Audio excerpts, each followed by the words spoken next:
Hello, welcome to another Mr. P lesson, Math 050. We're doing 3-4, understanding inequalities.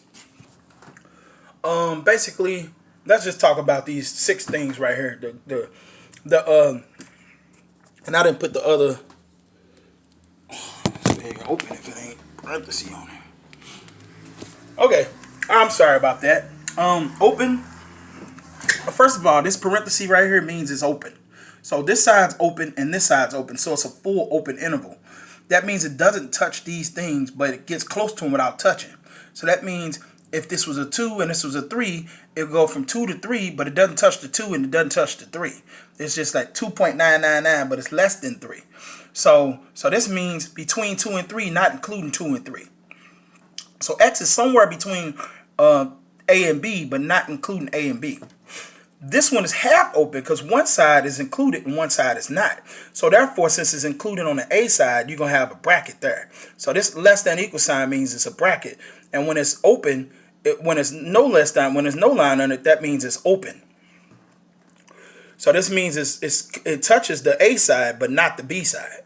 This means it touches both sides and it's closed. So that means both A is included and B is included. And you see the lines are under it. So these are brackets here.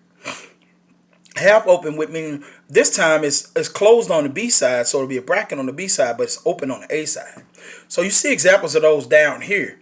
If this means X is less than whatever A is, so X would be wherever A is and everything less. So that could go off to infinity. You know, that could be infinity here. This one is B and greater, so that could go off to. This goes off to negative infinity to the left, but to the right is positive infinity, but this one's actually included at B. So you're going to have a bracket here at B and everything this way. So let's take a look at a particular example where it says solve and graph. So you're given this right here, right? This is your problem.